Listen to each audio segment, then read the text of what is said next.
আমায় ভালোবাসেন? না। তাহলে? তাহলে কিছুই না। কিন্তু রোজ বিকেলে সন্ধ্যার আগে আগে ঠিক এমন সময় ছাদে আসেন যে? কিভাবে জানেন? কিভাবে আবার?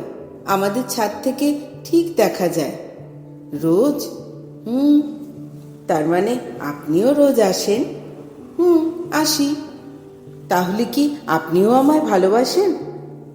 মেয়েটা সাথে সাথে জবাব দেয় না, মাথা নামিয়ে নেয় অনেকক্ষণ, নিজেকে সামলে নেয় বোধ হয়।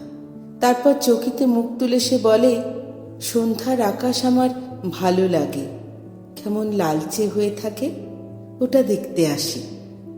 কিন্তু গত দুদিন ধরে আকাশে লাল রং নেই, মেঘলা আকাশ, গুমোট বৃষ্টি।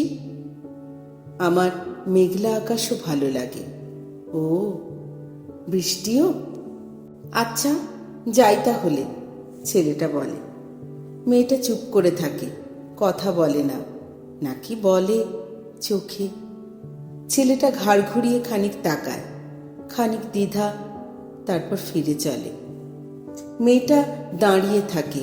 ছেলেটা চায়ের দোকান পেরিয়ে সরু গলির ভেতর ঢুকে পড়ে।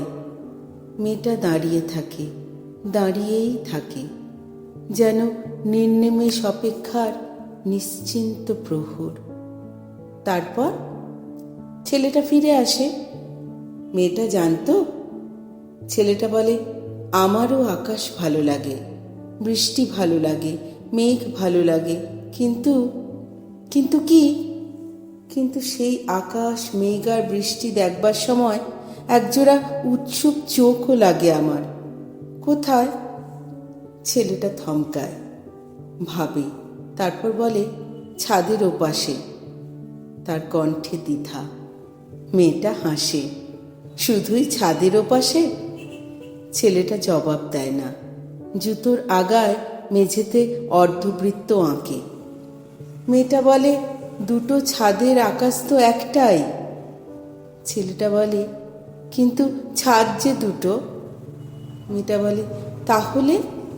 ছেলেটা বলে, আকাশের মতন একটা ছাদ হতে পারে না? দুজন মানুষের একটা মাত্র ছাদ?